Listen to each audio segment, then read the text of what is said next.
सज्जनों, आज हम आपके साथ शेयर करना चाहते हैं राम जन्मभूमि का, अयोध्या में जो राम जन्मभूमि है उसका फैसला। और उसमें स्वामी श्री रामभद्राचार्य जी व पुरातत्व विशेषज्ञ श्री के मोहम्मद की भूमिका, सराहनीय भूमिका।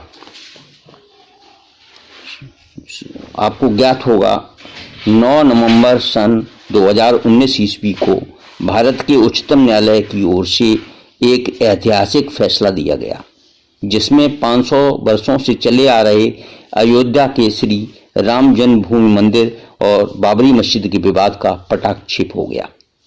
तब भारत के राष्ट्र के आराध्य देवता मर्यादा पुरुषोत्तम श्री राम के भव्य मंदिर के निर्माण का मार्ग प्रशस्त हो गया। इस विवाद को निपटाने के लिए सुप्रीम कोर्ट ने 5 सदस्यीय खंडपीठ बनाई थी, जिसने सर्वसम्मत से अपना फैसला राम जन्मभूमि के पक्ष में दिया। खंडपीठ के सदस्य थे मुख्य न्यायाधीश श्री रंजन गोगोई, न्यायमूर्ति एस.ए. बोबड़े, न्यायमूर्ति डी.वाई. चंद्रचूड़ और न्यायमूर्ति अशोक भूषण और न्यायमूर्ति एस. अब्दुल नजीर। तो इन लोगों ने सर्वसम्मत से फैसला दिया राम जन्मभूमि के पक्ष में। अब आइए चर्चा करते हैं कि राम जन्मभूमि की जो ये फैसला हुआ उसमें श्री रामभद्राचार्य जी और श्री के मोहम्मद की भूमिका क्या थी। तो पहले हम श्री रामभद्राचार्य जी की भूमिका की चर्चा कर लेते हैं। श्री रामभद्राचार्य जी ने वेदों और पुराणों के उद्धरणों के साथ सर्वोच्च न्यायालय में भगवान राम के पक्ष में गवाही दी थी। राम के पक्ष में गवाही दी थी।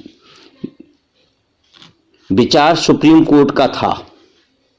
तुलसी पीठ के संस्थापक और पद्म विभूषण प्राप्त करने वाले रामभद्राचार्य जी ने, जो श्री राम जन्मभूमि के पक्ष में एक वादी के रूप में उपस्थित थे न्यायालय में, मसला था राम जन्मभूमि विवाद स्थल का।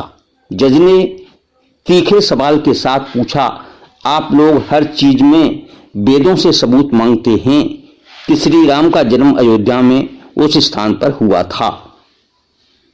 श्री रामभद्राचार्य जी, जो कि प्रज्ञा चक्षु हैं, ने एक क्षण भी गवाए बिना कहा कि मैं दे सकता हूं इसका सबूत। और उन्होंने ऋग्वेद की गेमनी संहिता से उद्धृत करना शुरू किया, जिसमें सरयू नदी के विशेष स्थान से दिशा और दूरी दी गई थी। दिशा और दूरी उसमें दी गई है। श्री राम जन्मभूमि तक पहुंचने के लिए बिल्कुल सही। कोर्ट के आदेश ने गेमनी संहिता की मांग कर डाली और उसमें जगतगुरु द्वारा निर्दिष्ट संख्या खोली गई। वो गेमनी संहिता में उसमें सभी विवरण सही पाए गए जो कि उन्होंने कोर्ट में प्रस्तुत किए थे। जिस स्थान पर श्री राम जन्मभूमि का स्थान दिया गया है वह ठीक विवादित स्थल है। जगतगुरु के बयान ने फैसला हिंदुओं की तरफ मोड़ दिया। न्यायाधीश ने स्वीकार किया कि आज मैंने भारतीय ज्ञान का चमत्कार देखा। एक व्यक्ति जो कि भौतिक आंखों से रहित है, वह वेदों और शास्त्रों की विशाल मात्रा से उद्धरण कैसे दे रहा है। देवी शक्ति के अलावा और क्या हो सकता है इसमें। तो एक जो अहम फैसला, इस फैसले में जो वादी के रूप में श्री रामभद्राचार्य ने जो उनकी जो भूमिका थी सबूत देने की, वो बहुत सही ढंग से प्रस्तुत की। अब आते हैं पुरातत्व विद श्री के मोहम्मद की क्या भूमिका थी इसमें। सुप्रीम कोर्ट का फैसला आने से लगभग एक माह पूर्व टाइम्स ऑफ इंडिया ने अलीगढ़ मुस्लिम यूनिवर्सिटी के इतिहास विभाग के चेयरमैन का एक पत्र खूब मोटा शीर्षक लगाकर समाचार तौर पर छापा। इस पत्र में कहा गया कि श्री के मोहम्मद कभी भी भारतीय पुरातत्व सर्वेक्षण के उस टीम के सदस्य नहीं थे जिस वर्ष 1976-77 में अयोध्या के विवादित स्थल का उत्खनन कार्य किया गया था। इससे पहले भारतीय पुरातत्व सर्वेक्षण के पूर्व निदेशक श्री के मोहम्मद ने टाइम्स ऑफ इंडिया में प्रकाशित अपने एक इंटरव्यू में कहा था कि अयोध्या की बाबरी मस्जिद के पीछे, मतलब अयोध्या की बाबरी मस्जिद के नीचे भगवान विष्णु का एक बड़ा मंदिर था। यहाँ यह बात बता देना जरूरी है कि अयोध्या में यह उत्खनन कार्य श्री बीबी लाल के नेतृत्व में एक टीम ने किया था, जिसके एकमात्र मुस्लिम सदस्य श्री के मोहम्मद थे। श्री बीबी लाल की आयु अब लगभग 100 वर्ष की हो गई है। वो पुरातत्व विभाग सर्वेक्षण के डायरेक्टर जनरल भी रह चुके हैं। उन्होंने जो टाइम्स ऑफ इंडिया के अखबार को एक ईमेल भेजकर स्पष्ट किया कि श्री के मोहम्मद उस समय हमारी टीम के मेंबर थे। वो पुरातत्व के मोहम्मद अब भारतीय पुरातत्व सर्वेक्षण से रिटायर्ड हो चुके हैं और कालीकट मतलब केरल में रहते हैं। उनकी पुस्तक मैं हूं भारतीय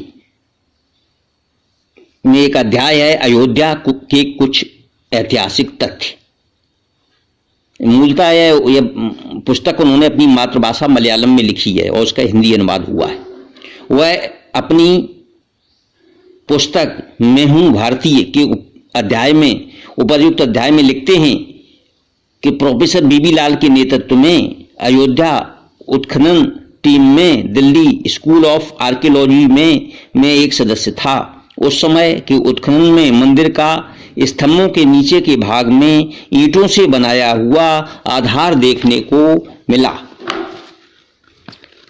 उत्खनन के लिए जब मैं वहां पहुंचा तब बाबरी मस्जिद की दीवारों में मंदिर के स्तंभ थे। स्तंभ के नीचे के भाग में 11वीं एवं 12वीं शताब्दी के मंदिरों में दिखने वाले पूर्ण कलश बनाए गए थे। मंदिर कला में पूर्ण कलश 8 ऐश्वर्य चिन्हों में से एक है। सन 1992 में बाबरी मस्जिद ढाए जाने के पहले 1 या 2 स्तंभ नहीं 14 स्तंभों को हमने स्वयं देखा है। यहाँ यह बता देना जरूरी है कि हाई कोर्ट के निर्देश पर वर्ष 2003 में भारतीय पुरातत्व सर्वेक्षण ने फिर वहाँ ग्राउंड पेनिट्रेटिंग GPR तकनीक से सर्वे किया था। GPR तकनीक में जो जानकारी मिली वह पूर्ण वैज्ञानिक होती है। इससे जमीन के कई मीटर अंदर की छोटी छोटी चीजों को भी 3 डायमेंशनल की फोटो ली जा सकती है। वह GPR तकनीक वर्ष 1976-77 में भारत में उपलब्ध नहीं थी। इस सर्वे में यह पता चला कि मस्जिद के नीचे 17 पंक्तियों में 85 खंबे हैं और प्रत्येक पंक्ति में 5 खंबे हैं। ये सभी मूलतः हिंदू धर्म से संबंधित लग रहे हैं। मस्जिद को अपनी कोई नींव नहीं थी, जो मस्जिद बना दी गई उसकी कोई नींव नहीं थी। वह तो पूर्व स्थित संरचना के ऊपर बनाई गई थी। ये सुप्रीम कोर्ट के फैसले में ये बात सामने आई। वर्ष 2003 में डॉक्टर हरिमाझी, डॉक्टर BR मणिक की देखरेख में GPR तकनीक से जो सर्वे हुआ था उसकी पूरी वीडियोग्राफी की गई। उस सर्वे टीम में कुछ मुस्लिम पुरातत्वविद भी शामिल थे, जैसे कि गुलाम सईउद्दीन ख्वाजा, अतीकुर रहमान सिद्दीकी, जुल्फकार अली, AA हाशमी इत्यादि। यदि एक लाइन में इन लोगों द्वारा किए गए सर्वे का निष्कर्ष बताया जाए तो यह था कि विवादित मस्जिद के नीचे एक विशाल विष्णु मंदिर था।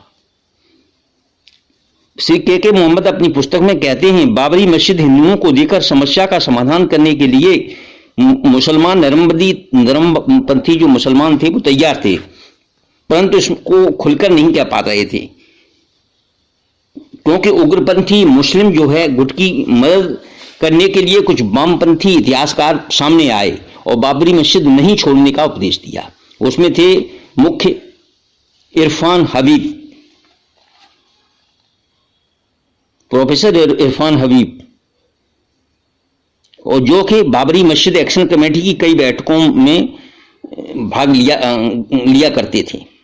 और इसकी जो मीटिंग थी वो भारतीय सरकार की भारतीय इतिहास अनुसंधान परिषद के अध्यक्ष प्रोफेसर इरफान हबीब की अध्यक्षता में ही होती थी।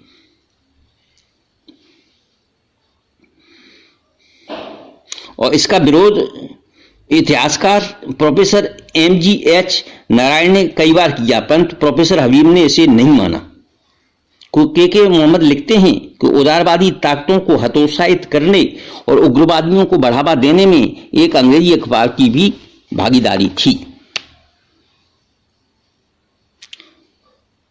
श्री के मोहम्मद बताते हैं कि भारतीय इतिहास अनुसंधान परिषद में समस्या के समाधान चाहने वाले लोग थे, परंतु इरफान हबीब के सामने वो कुछ नहीं कर सकते थे। स्वतंत्र विचार प्रकट करने वालों को सांप्रदायिक कहा जाता था। पद्मश्री के मोहम्मद सच बोलने के लिए नौकरी से निलंबित करने और जान से मारने की उनको धमकी मिलती रही, और रिटायरमेंट के बाद भी अब उनको पुलिस प्रोटेक्शन मिला हुआ है, जिससे कि उनकी जान को कोई खतरा न हो। तो ये उनकी सराहनीय भूमिका थी कि जो इन्होंने सच था वो कोर्ट के सामने पेश किया, और पुरातत्व विभाग में जो जो चीजें उनकी जानकारी मिली वो जानकारी उन्होंने वो प्रस्तुत कराई। तो ये उनकी भूमिका थी। तो राम जन्म स्थान का महत्व हिंदुओं के लिए वही है। अब कहते उनकी इसकी इंपॉर्टेंस क्या है? राम जन्म स्थान का महत्व हिंदुओं के लिए वही है जो मुसलमानों के लिए मक्का का है। वाल्मीकि रामायण, स्कंद पुराण आदि अनेक ग्रंथों में अयोध्या और राम जन्मभूमि का जिक्र किया गया है। वाल्मीकि रामायण बहुत प्राचीन ग्रंथ है। बृहद धर्मोत्तर पुराण में अयोध्या को मोक्षदायिनी कहा गया है। सुप्रीम कोर्ट ने यह भी कहा कि वाल्मीकि रामायण और स्कंद पुराण सहित अन्य धार्मिक ग्रंथों के कारण हिंदुओं का विश्वास है कि वह जगह राम का जन्म स्थान है। कोर्ट ने कहा कि धार्मिक ग्रंथों की बातों को आधारहीन करार नहीं दिया जा सकता। सुप्रीम कोर्ट ने यह भी पाया कि रामचरितमानस और आईने अकबरी में भी अयोध्या के धार्मिक स्थल बताया गया है। आईने अकबरी में भी इसका धार्मिक स्थल बताया अयोध्या को। साथ ही सुप्रीम कोर्ट ने अपने फैसले में विलियम फिंच, जोसेफ टेफेन थेलर आदि विदेशी यात्रियों के यात्रा वृत्तांतों को भी आधार बनाया। तमाम पुराने सरकारी दस्तावेजों में मस्जिद को मस्जिद जन्म स्थान कहा गया है। राम जन्मभूमि पक्ष की ओर से कहा गया था कि उस स्थान पर महाराजा विक्रमादित्य के समय में एक मंदिर था, जिसके कुछ हिस्से को बाबर की सेना के कमांडर मीर वाकी ने नष्ट कर दिया और मस्जिद बनाने का प्रयास किया था। उसने उसी मंदिर के खंभे आदि इस्तेमाल किए। ये खंभे काले कसौटी पत्थर के बने हुए थे। उन पर हिंदू देवी देवताओं की आकृतियां खुदी हुई थी। इस निर्माण कार्य का बहुत विरोध हुआ और हिंदुओं ने कई बार इसकी लड़ाइयां लड़ी, जिनमें लोगों की जानें गईं। अंतिम लड़ाई 1855 में लड़ी गई। इस सब के कारण यहाँ मस्जिद की मीनार कभी नहीं बन सकी और वुजू के लिए पानी का प्रबंध कभी नहीं हो पाया। ये जो है तथ्य, जो हमने ऐतिहासिक तथ्य वो आपके साथ शेयर किया, बताया। और अयोध्या फैसले का जिन लोगों की भूमिका सराहनीय रही और लोगों की भी भूमिका सराहनीय रही, लेकिन इन दो की भूमिका विशेष सराहनीय है, इसलिए ये बधाई के पात्र हैं। और हमने आपके साथ में जो अयोध्या का सुप्रीम कोर्ट का फैसला है उसके कुछ तथ्य जो आपके सामने प्रस्तुत किए। अगर आपको ये हमारा वीडियो पसंद आता है तो कृपया इसे लाइक करें, शेयर करें, सब्सक्राइब करें। ओम श्री रामचंद्राय नमः। धन्यवाद।